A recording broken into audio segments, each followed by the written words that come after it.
¿Cómo están? Bienvenidos a Vuelan las Plumas.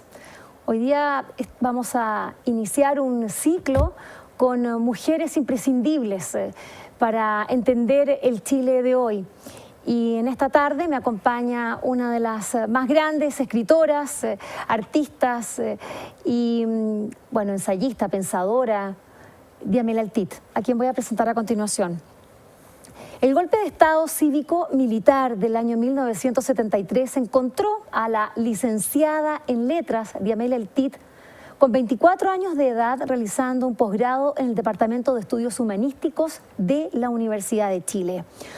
Ese fue un espacio bastante único de creación y disidencia para artistas, poetas y teóricos del arte como Lotti Rosenfeld, Eugenia Brito, Raúl Zurita, como también Nelly Richard, Carlos Lepe, Carlos Altamirano, que pudieron encontrar un lugar fuera de la mira asesina de los militares y domiciliado nada menos que en la Facultad de Ciencias Físicas y Matemáticas de esta universidad pública, o lo que queda de ello ahora. Un año más tarde, un grupo de estos artistas y pensadores formaba el Colectivo de Acciones de Arte, el CADA, una forma de resistir desde la trinchera artística en clave multidisciplinaria. El trabajo de Diamela El Tit fue tan importante que hoy, en julio del año 2018, cuando estamos teniendo esta conversación junto a Diamela El Tit, ella es parte de la exhibición del Museo de Brooklyn en Nueva York, junto a otras 120 artistas latinoamericanas de 15 países de nuestro continente, en el marco de la muestra Mujeres Radicales del Arte Latinoamericano 1960-1985, y que reúne por primera vez a estos 120 exponentes cuyo trabajo fue influenciado por el activismo social y la política. Diamela El Tit es la que incomoda y dice que los altos edificios espejados que hoy se alzan en esta ciudad de Santiago no reflejan la verdadera cara de Chile, que las mujeres siguen siendo el cuerpo del delito y que la patria está sangrando. A partir de Lumpérica, en el año 1983, inicia uno de los caminos más provocativos y rompedores de la narrativa chilena, configurando un corpus con más de una docena de novelas. Acá tenemos alguna de ellas. Bueno, novelas que van narrando este Chile y cuyo nuevo y último eslabón es este, de título Sumar. Una novela coral y que narra una multitudinaria e interminable marcha de 12.500 kilómetros hacia un lugar que es muy importante en nuestra historia, hacia La Moneda, nuestro palacio presidencial. Bienvenida, como siempre, Diamela El Tit, a Vuelan las Plumas. Hola, Vivian, muchas gracias por la invitación y te felicito por tu nueva iniciativa. Siempre estás teniendo iniciativas y proyectos muy interesantes, que es dialogar con mujeres, porque no es precisamente la tendencia chilena en el sentido de que hay un protagonismo no literario y cultural, en fin, de las decisiones que tú hayas hecho con mujeres protagonizando el discurso. Diamela, bueno, yo he tenido la suerte de poder conversar muchas veces contigo y te lo agradezco porque tú eres bastante selectiva también para tus entrevistas, lo que me parece, porque no es fácil muchas veces conversar. El periodismo chileno hoy día está en una gran crisis y cuando te toca presentar esta novela Sumar, a mí me gustaría que nos refiriéramos al título. Esta novela parte con una carta que no se sabe a quién está dirigida, pero claramente uno asume que son, por supuesto, las autoridades de la época, y es bueno, un guiño a otro libro de Leonidas Morales, que es quien la integra en un libro que recoge las cartas justamente de familiares cuyas parientes desaparecieron en la dictadura. Bueno, Sumar nos remite a, primero, de verlo al verbo, esto de agregar, pero a partir de esa carta entendemos que hay un espacio y que es esta empresa, enorme empresa textil que hoy de larga data y que también, bueno, cuyos dueños eran nada menos que, bueno, eran inmigrantes palestinos, ¿no? De árabes en nuestro país. Me gustaría que habláramos del título y de por qué de la elección de esto para el último libro de Diamel Altit, Sumar. Mira, yo creo que tú de alguna manera lo has mencionado, ¿no? En el sentido de que Leonidas Morales, que es profesor de la Universidad de Chile, precisamente recopila estas cartas que llama él cartas de petición, ¿no? Como pensando también en las cartas del descubrimiento, las cartas de los vencidos hacia el rey, donde le pedían X para subsanar situaciones muy, muy dramáticas. Y él lo repensó para... en la Vicaría de la Solidaridad se conservan estas cartas que seguramente los mismos personeros de la Vicaría ayudaron a redactar, ¿no? Cartas muy correctas, pero donde hay peticiones sobre una superficie verdaderamente horrible, que es básicamente la desaparición de personas y cómo pedir para que los encuentren. Y él me pidió que hiciera el prólogo de su libro hace muchos años atrás y yo siempre, esta carta que yo consigné o que me permití consignar, me pareció muy impresionante, la carta de una trabajadora que trabajaba en la industria Sumar,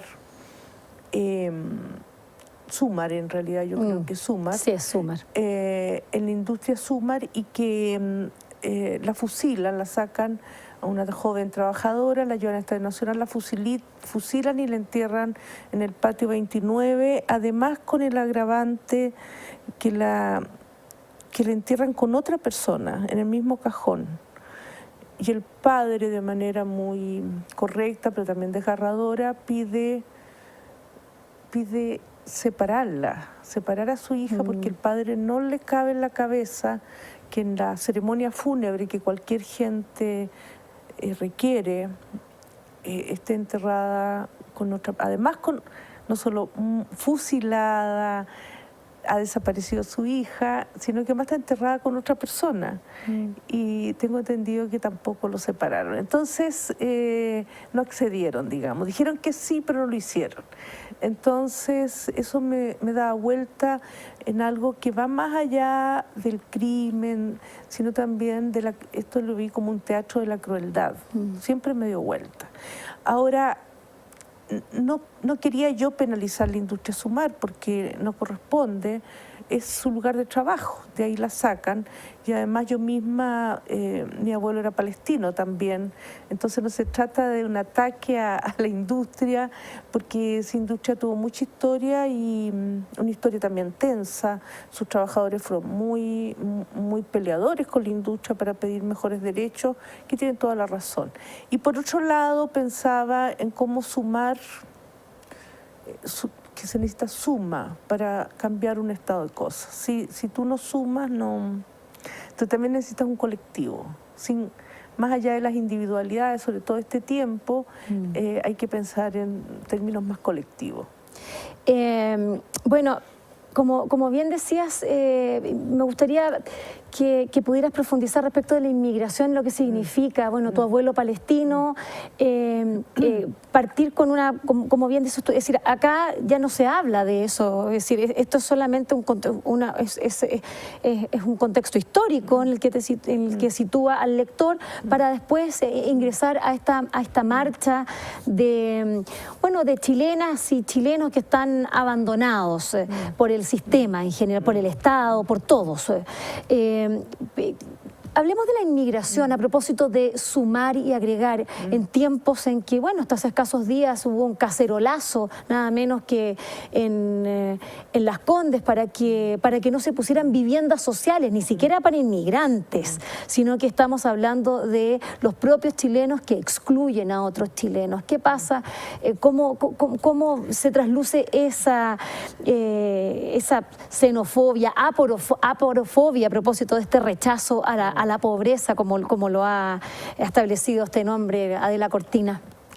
Mira, yo pienso que el rechazo a la inmigración no es total, es a ciertas inmigraciones, ¿no? Porque de verdad que ha habido inmigraciones europeas que han sido bastante bien recibidas e incluso alabadas, ¿no?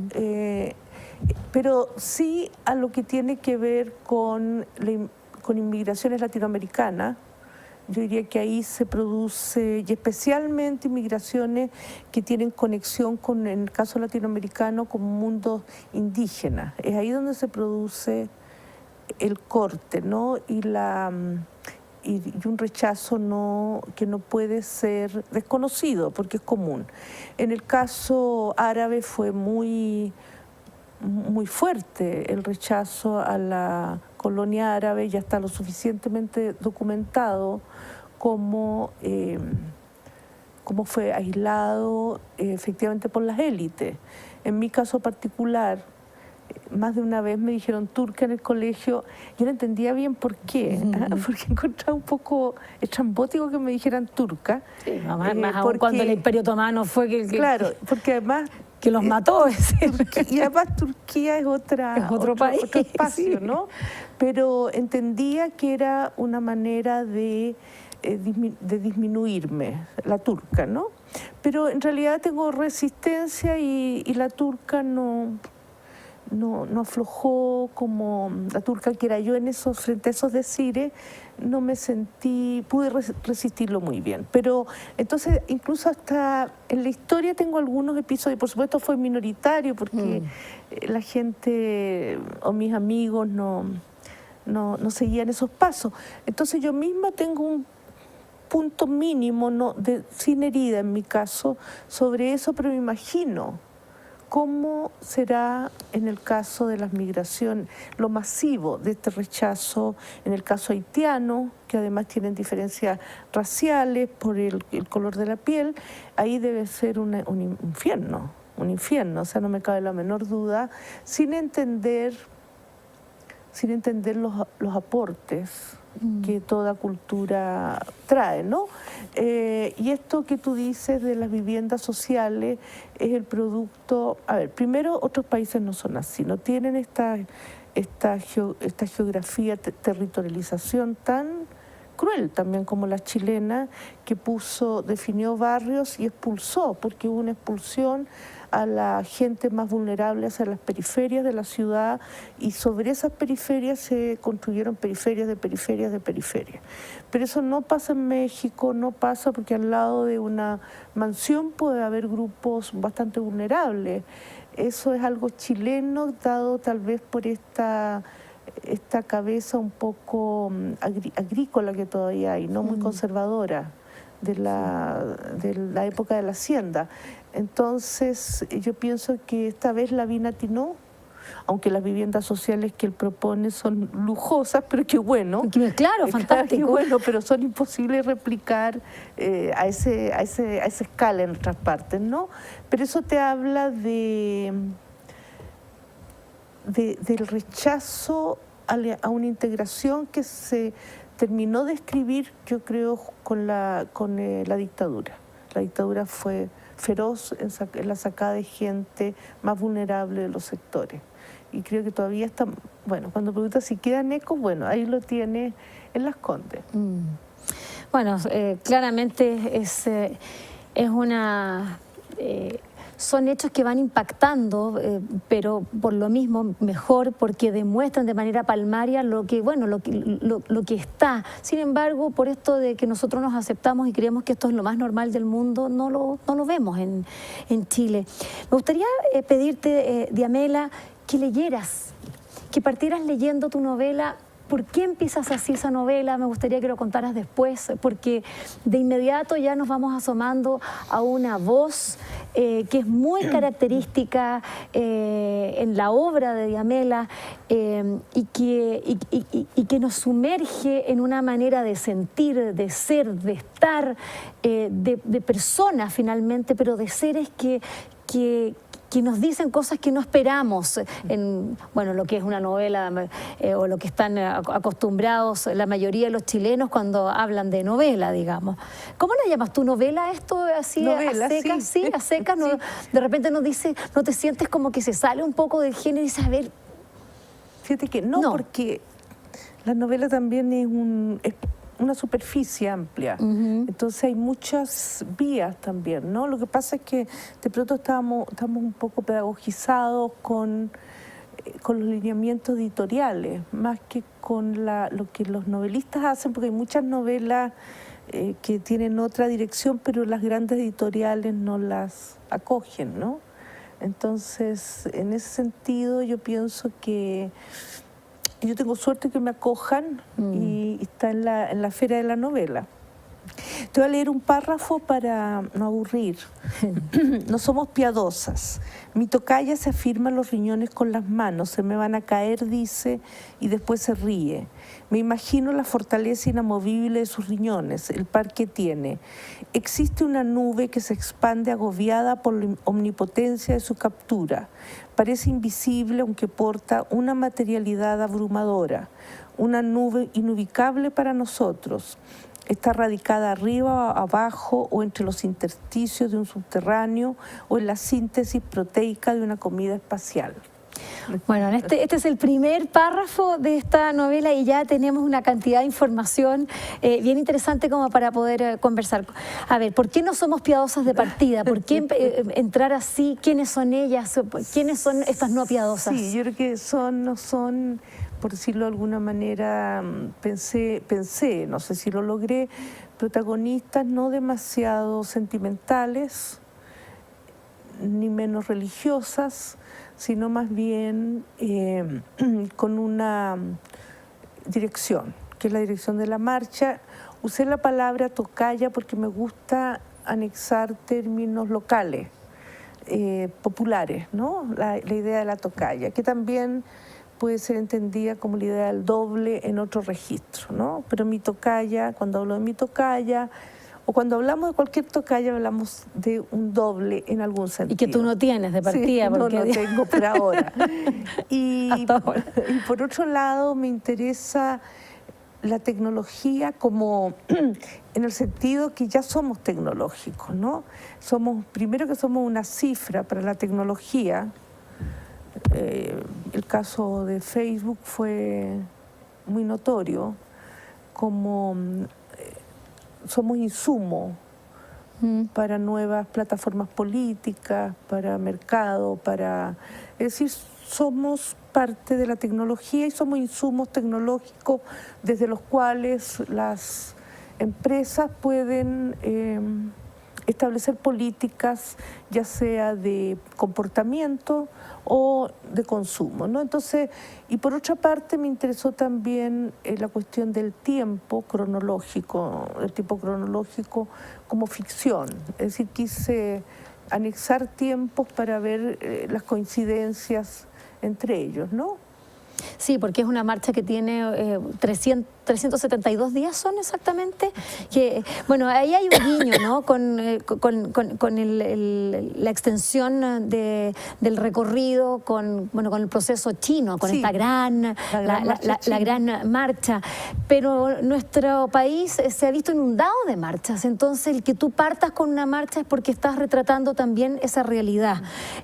Ahora, eliges a unas, en este caso quien habla es una mujer, Aurora Rojas, nombres que tú a su vez, y eso ya lo has dicho de modo que en múltiples entrevistas, tanto como Casimiro, todos estos personajes están sacados de la Marcha del Hambre de comienzos del siglo XX, es decir, son personajes que quedaron ahí prácticamente olvidados y tú los pones, por lo menos sus nombres.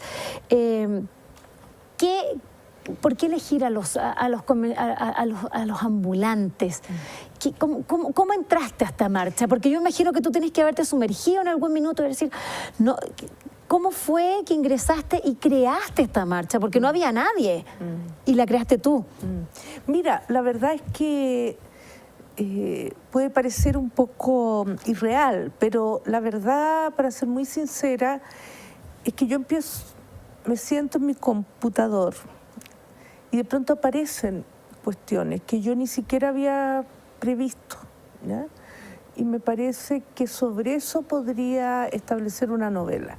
Y ahí aparecieron estos ambulantes, porque también los ambulantes más móvil, como no tiene un domicilio, está afuera, digamos, ¿no? Está en el espacio público, es bastante más móvil que los sujetos que están dentro de una X construcción. Entonces pensé como flujos, ¿no? Como flujo, y por otra parte, cuando vi que marchaban los ambulantes, que eso no ha pasado hasta el momento, pensé en otras marchas históricas, ¿no? Primero, la historia chilena, cómo marchó la historia chilena.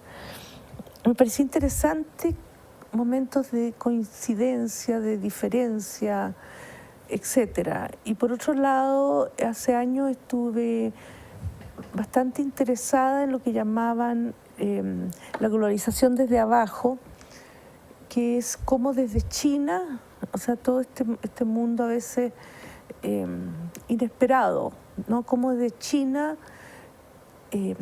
personeros básicamente peruanos, indígenas, hacían conexión con China y traían productos en grande escala y que las vendían en una feria de Argentina, una gran feria, ¿no?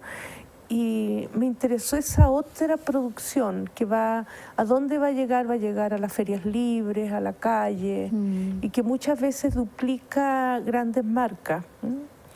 Está muy cerca cambian una punto, dice Nike, pero dice con Y Nike. Claro. Entonces, eso me interesó, ese doblez de las marcas y su ingreso en los sectores populares también como una forma de democratización necesaria para también, en cierto modo, una risotada a las marcas. Entonces, eso, pero no era eso lo que estaba trabajando en la novela, las marcas, y no, sino que me interesó ese container que van y vienen para espacios vulnerables que son convenientes y económicos, ¿no? Y especialmente también me movió el hecho de que multaban a la gente que les compraba a los ambulantes. No podía creer lo que vino, todavía no lo puedo creer, en el sentido que tienen el libre mercado por un lado.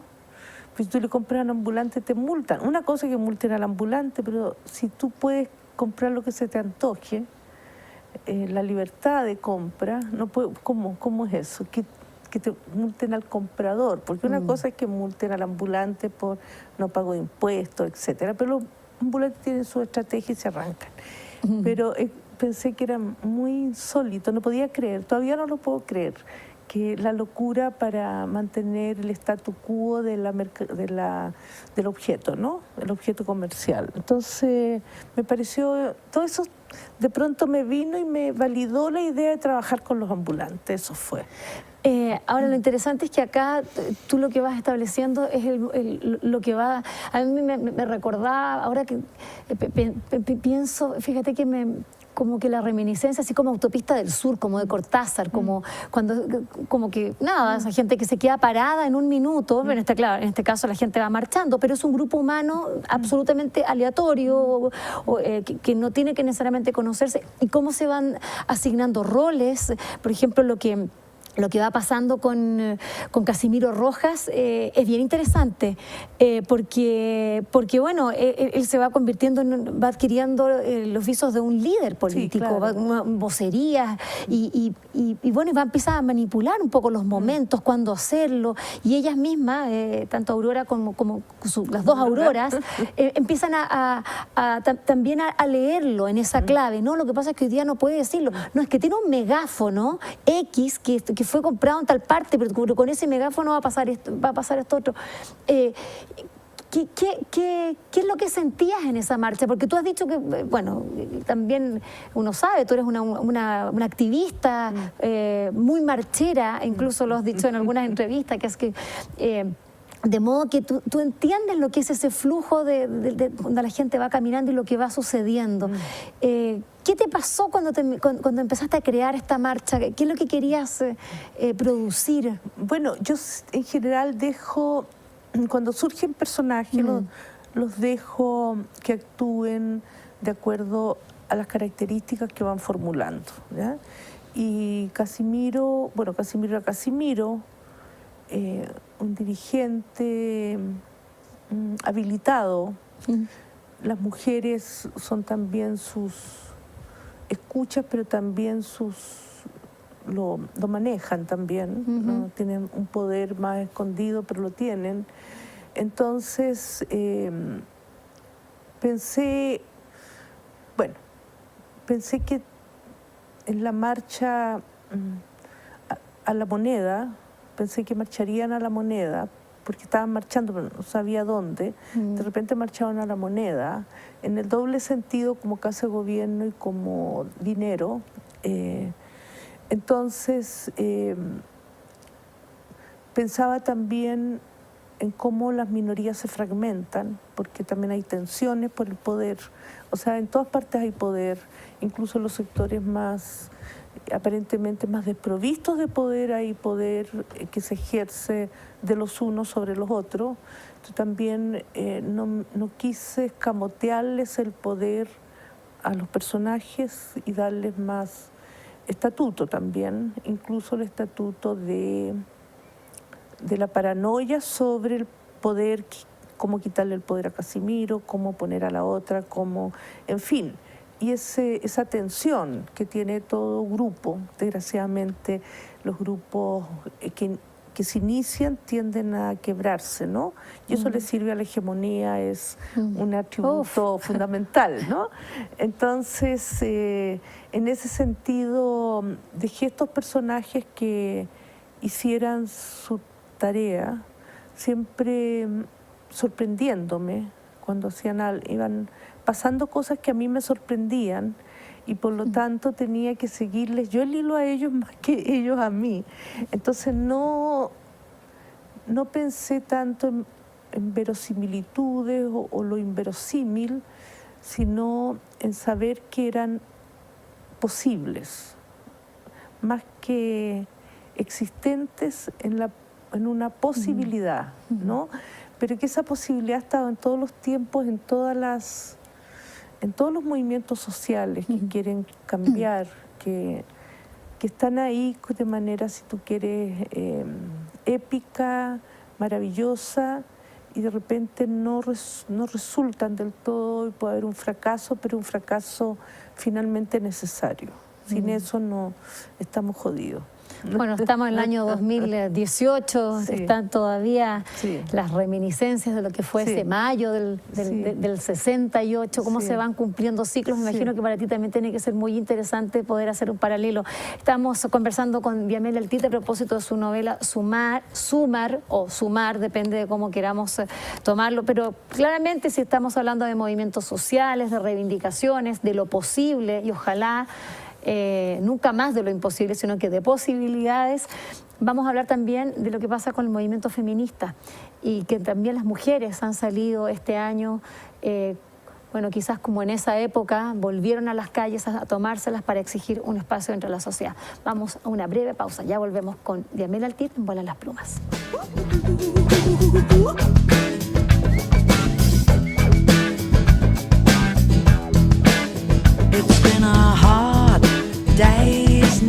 Estamos de regreso en Vuelan las Plumas, estamos conversando con Diamela Eltit, bueno, una de las más grandes escritoras, pensadoras, también remecedoras de nuestro statu quo.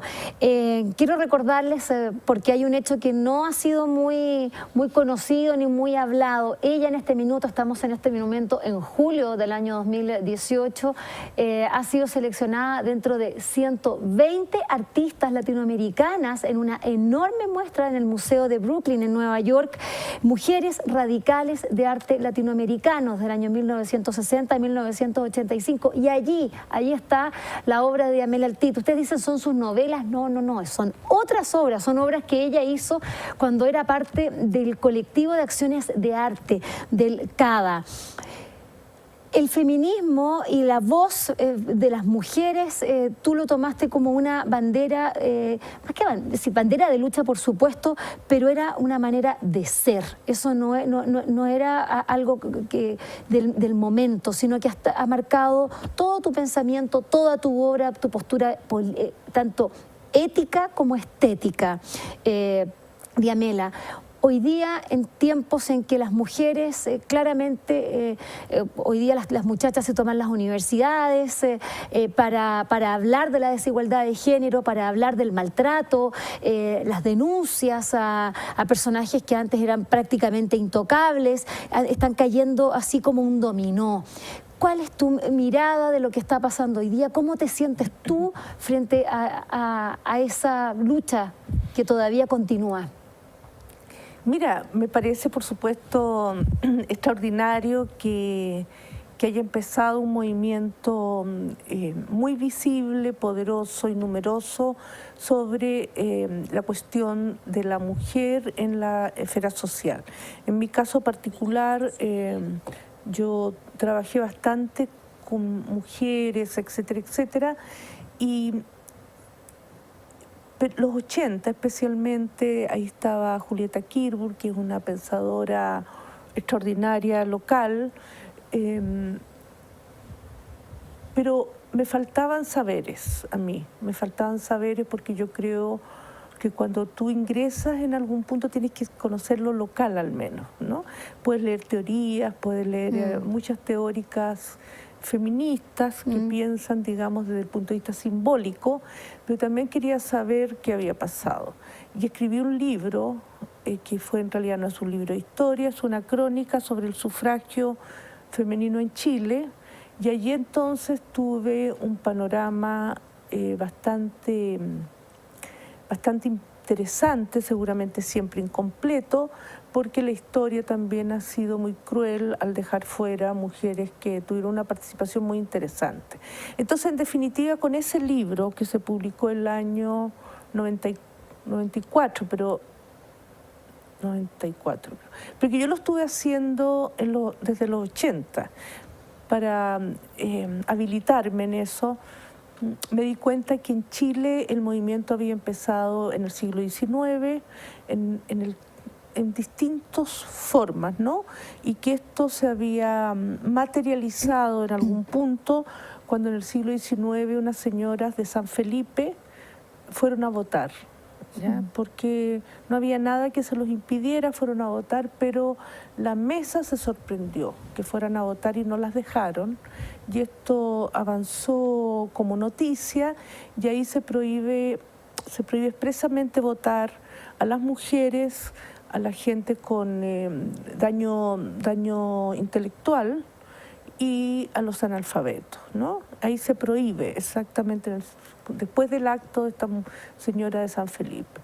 Y de ahí entonces empieza un movimiento bastante poderoso que va a tener yo creo, su mejor momento, el más masivo, con Elena Cafarena y el MEMCH, que se hace a lo largo de todo Chile, ¿no? Se arma. Y este movimiento, en ese momento, Elena fue abogada, la abogada número 15 en Chile. Ella fue la secretaria general y se juntó con Marta Vergara, que era una feminista declarada. Bueno, Elena también siempre fue feminista. En la universidad fue la presidenta de las mujeres universitarias, que eran pocas, por supuesto, en su tiempo. Ella le dio los insumos, digamos, simbólicos, ¿no? De género, enteramente de género. Y por eso el MEMCH pidió, ese fue en el año 1935, pidió divorcio y aborto en ese momento. Por supuesto no fue escuchado, aunque la Elena, el primer proyecto de divorcio se hace en el 19, la Elena hizo otro. Entonces pude seguir el hilo de esta simetría, de esta gran diferencia que existe todavía en todo el mundo, ¿no? No hay ninguna parte del mundo donde haya igualdad. Me parece que el que podría estar más cerca es Islandia, pero todavía no se ha verificado esa igualdad, y donde hay una cuestión que que es clarísima es en el tema de los salarios, ¿no? No solo en todos los lugares, pero en Chile más de un 30% de diferencia salarial al mismo trabajo. Entonces, evidentemente, como ya lo he dicho, para que pase eso, ¿por qué pasa eso? Que la mitad, o sea, 30% menos, es porque para el sistema local la mujer vale menos, si no te podrían pagar menos, vales menos. Y ese valer menos está en todas partes, no es solamente en salario, sino está en todas partes. Entonces estas chicas universitarias de manera muy decidida, muy inteligente lo están haciendo. Ahora, hay que pensar que en Chile la gente ya no se casa, porque no se casan, y el 74% de los niños nacen fuera del matrimonio. Entonces, en el piso, cosa que no ha sido bien leído lo suficientemente, digo, hay un piso que permite esto, porque las cosas pasan por algo, ¿no? Y hay un piso donde las mujeres ya no tienen la cabeza romántica del matrimonio como estructura, porque no existe, ni tampoco este terror, ¿no es cierto?, de estos hijos nacidos fuera del matrimonio, que no importa nada, porque es el 74%. Entonces hay una mujer que ha cambiado sus costumbres culturales, porque aquí hay un cambio cultural. Entonces ese hecho que se produce en la base está detonando porque hay muchas mujeres, por supuesto, muchas de estas niñas son hijas de jefas de hogar, sin marido al lado. Entonces, evidentemente vienen con otra mirada, con otra perspectiva. Y por eso está pasando lo que está pasando, y por eso podría ser más eficaz que sus predecesoras. Pues sus predecesores hicieron un tremendo trabajo, pero ahí fueron, en todos los casos, absorbidas por la cuestión política, tanto la cosa del voto. La mujer entraba a los partidos y la mandaron al frente de mujeres a ver cuestiones reproductivas. Las mujeres ochenteras entraron básicamente al gobierno, muchas de ellas, y hasta ahí llegaron, pues le cortaron cabeza. El movimiento estudiantil lo mismo. Sí, entonces ahora lo político está lo suficientemente desprestigiado como para que este movimiento no aspire necesariamente a eso, más allá de que Camila Vallejo, Carol Cariola estén en el Congreso, pero creo que no es el deseo de todo, porque la política cayó también.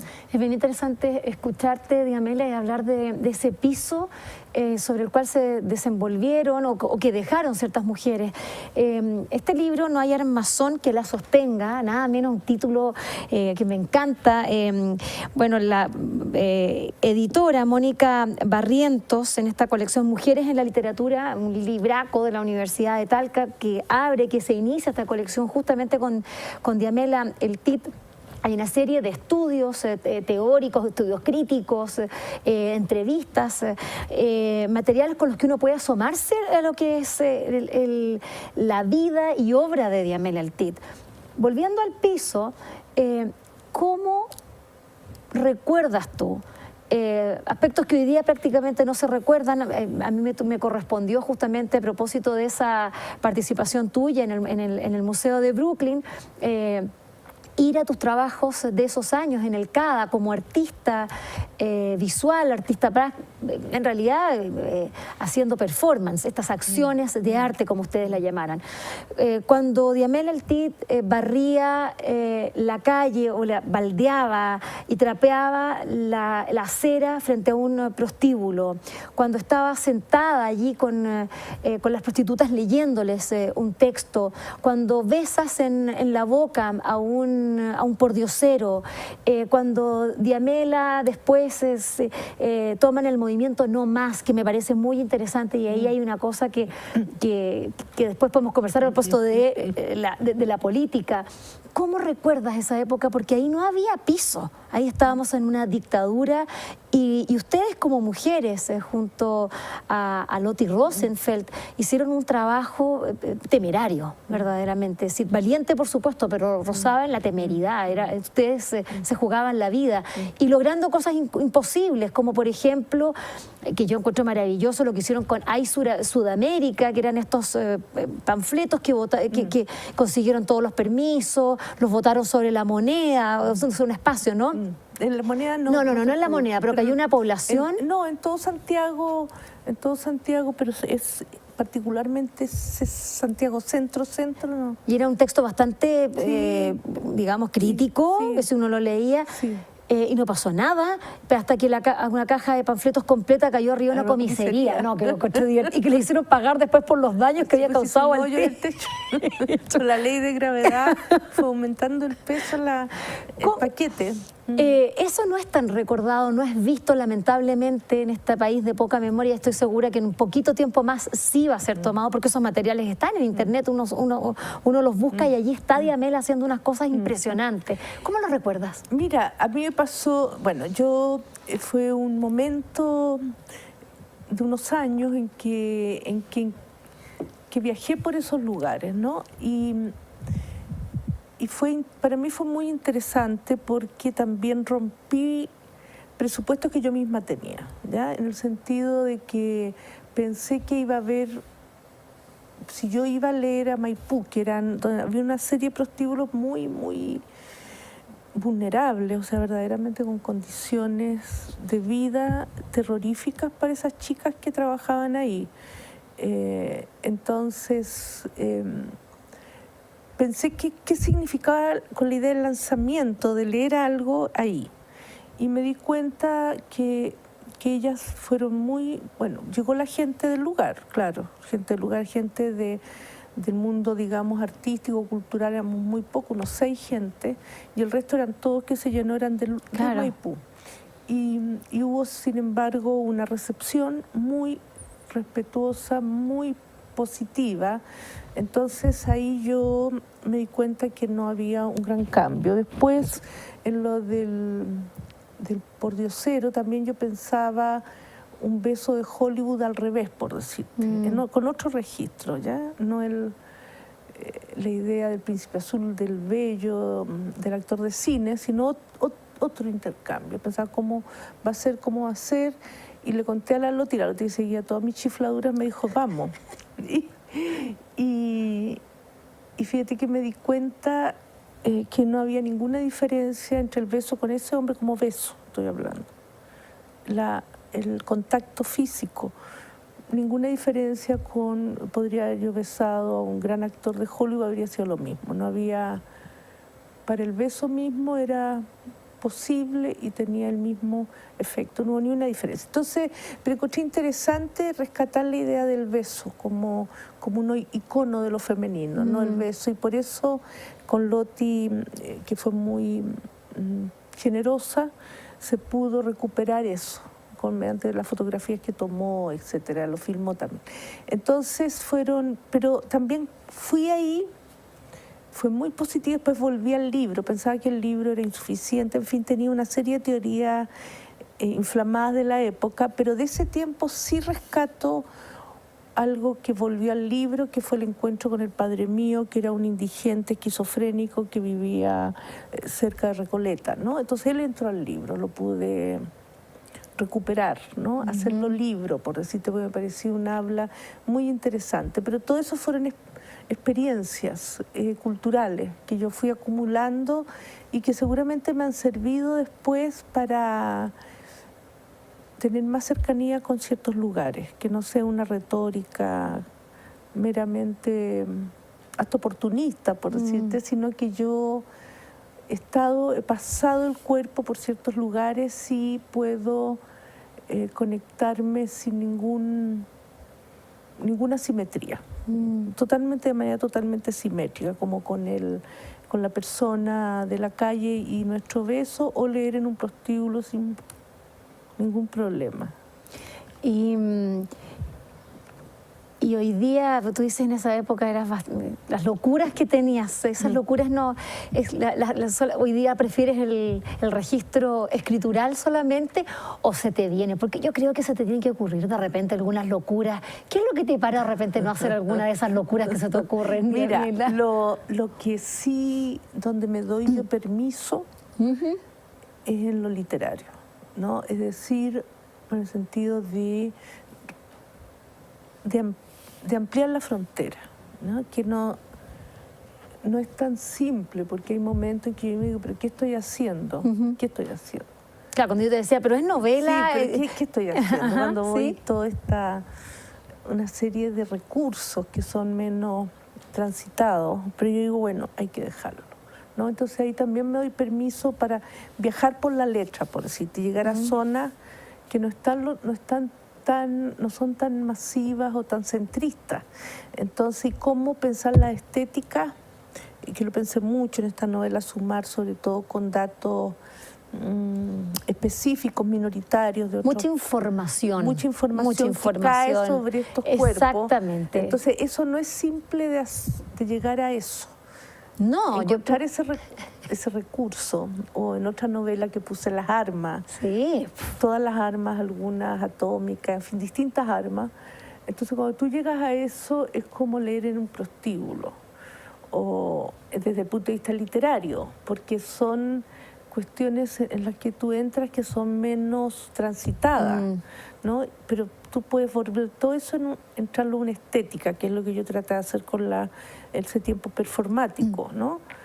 Entrarlo a la letra. Entonces, todavía no renuncio a ciertas experiencias literarias, ¿no? Como buscar estas figuras minoritarias, o por ejemplo, viajando en la novela encontré que aquí en Chile un diputado mató a un senador, literalmente, lo mató en el Congreso.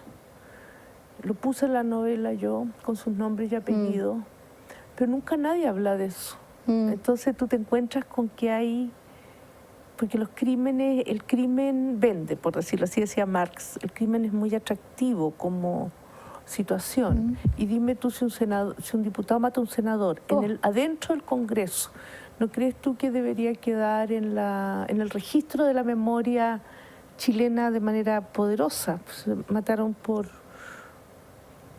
porque el otro quería ser senador. Eso llevó al acto la cuestión política, la envidia política, la trama política más la diferencia política que se da entre pares, porque eran del mismo partido, los odios políticos, al punto que hay un crimen muy importante, pero que fíjate que prácticamente no está consignado en la historia criminal, ¿no? Entonces me pareció interesante, dije, pero ¿cómo esto que es tan notorio no está en ninguna parte? Invisible. Y sigue en ninguna parte porque nadie lo recoge, porque atenta seguramente, pero está ahí. Entonces pienso que hay un crimen ahí en las cámaras que habría que pensar más, un crimen que da vuelta. Entonces te encuentras con algo que te permite ver zonas de silencio, de habla, y hay ahí un aspecto al que no quiero renunciar. Ahora, si no hay en una novela algo que haga un movimiento, no escribo, porque tiene que haber, yo no escribo nadie me obliga a escribir, no soy una autora comercial, ni quiero serlo, entonces me movilizan las estéticas y la búsqueda de experiencias literarias que sean válidas para mí y sorprendentes para mí, que me sorprendan, ¿no? Entonces, sí. ¿Qué te sorprende a ti, Diamela, hoy día? Bueno, o ya casi como que ya nada te sorprende. No, mírame, lo que me sorprende a nivel político es todas estas hablas, especialmente de este gobierno, que hablan de arreglar esto, arreglar. Pero la palabra que está ausente en todos los discursos políticos es la desigualdad. Fíjate que no han hablado en ningún caso de la desigualdad, que es una de las más grandes del mundo, la que hay en Chile. Entonces, tal como el crimen de este diputado y senador, del diputado contra el senador, porque después el diputado se suicidó, entonces hay un doble muerte ahí. que no sea la primera prioridad de este gobierno, que quiere mejorar cosas a nivel social, entre comillas, los niños, esto.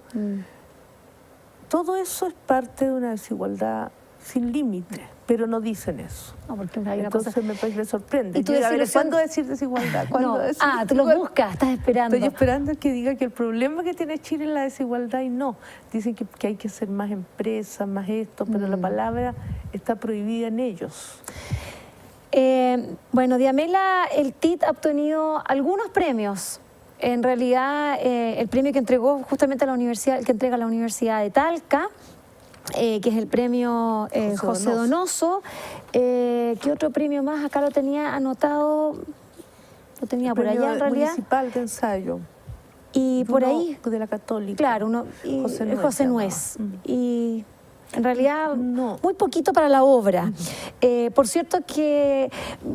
Mónica Barrientos dice que lo fundamental no es, en Diamela es su legado, es conformar un área de estudio, de crítica, también haber formado jóvenes escritores de América Latina en la Universidad de Nueva York, pero claramente te falta el Premio Nacional.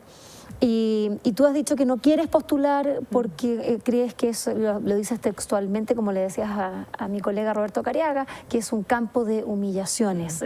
¿Qué pasa con Chile y los premios y el reconocimiento ahora a las mujeres? Porque hablar de un premio así como que uno lo merece, decir, no sé, que quizás lo quieras decir de esa manera también. Yo pienso que es un poco trágico, que en mi caso, que para mí la literatura ha sido prioritaria, no para los libros. Yo me he fundado en libros, ¿no? Me interesa este libro que se ha hecho y que está fuera de mí, por decirte, ¿no? Encuentro que es algo muy interesante. Pero la verdad es que yo nunca pienso en premios, nunca pensé en premios. Y de hecho nunca he corrido detrás de un premio. Yo se lo puedo decir todo... El mundo que me conoce, porque no ha sido mi tema. Ahora, que el Premio Nacional está de nuevo, es inminente que van a dar un premio, no inminente, sino que este año lo van a dar. Ha salido mi nombre y a mí me honra mucho el hecho de que alguna gente piensa que podría o que debería recaer en mí, que piensen escritora, gente del medio. Eso es estimulante, para mí es muy estimulante, pero desde luego no depende de ellos ni de mí, porque el premio, como tú sabes, depende de un jurado y el jurado decidirá a quién le da el premio. Pero hay que postularse. No necesariamente. Exactamente, no es requisito. Claro, yo no quiero. Pero los que están en carrera se postulan y muestran una carpeta. Hacen incluso campaña, ¿no? Claro, una campaña incluso mediática. Pero en mi caso no me siento yo, no me siento con ganas o interés en hacer campañas y eso porque efectivamente podría morir sin el Premio Nacional, porque no ha sido mi tema, ¿ya? Yo nunca ni siquiera me he ganado el premio al Fondo del Libro. ¿Ya has postulado? No, con todas estas novelas, creo que postuló la editorial y no se lo dieron, cosa que está bien, si no es problema. Para mí no es problema, sinceramente, porque pienso que más allá que esté bien o esté mal, el premio es algo aledaño, ¿no? Para mí, de lo que hemos hablado es cómo hacer un libro. Yo he escrito muchos libros, y cómo hago otro libro. Esa sí que es una cosa que me desvela. Pero el premio no me desvela porque como no depende de mí, pues. Ahora, lo trágico es que tampoco me gustaría ser la perdedora del Premio Nacional porque no me he presentado, pero bueno, si me toca ser la perdedora, seremos los perdedores del Premio Nacional. Pero, bueno, esa marcha sí que la conozco. Claro, pero que es un poco latoso, pero no importa, ¿no? Y efectivamente, Vivian, tú dices muy bien, hay muy pocas mujeres en estos grandes premios, en general, y ya es hora de que, bueno, lo están haciendo las chicas, ¿no? Hay que esperar en los próximos decenios y seguramente el próximo siglo se verá otra realidad. Pero lo están haciendo, pues ya lo hicieron. Empezó el siglo XIX y doña Elena Cafarena, quien yo recuerdo mucho porque le hice unas entrevistas, alcancé a entrevistarla, también trató de manera muy poderosa junto con toda su gente que trabajó con ella, y yo estoy apoyando de manera irrestricta este movimiento, más allá que lo que diga la gente, que de repente le encuentra esto, le encuentra este otro. Es necesario de repente tener una cierta fuerza. Bueno, la fuerza de Diamela Eltit aquí en Vuelan las Plumas. Muchas gracias, como siempre, Diamela. Es un gusto conversar contigo. Por supuesto, muchas preguntas que quedaron allí, pero sobre todo el disfrutar un diálogo, una conversación con estas mujeres imprescindibles aquí en Vuelan las Plumas. Muchas gracias, Vivian, y te felicito de nuevo y sé que vas a tener mucho éxito con tu programa. Gracias. Estás haciendo un archivo.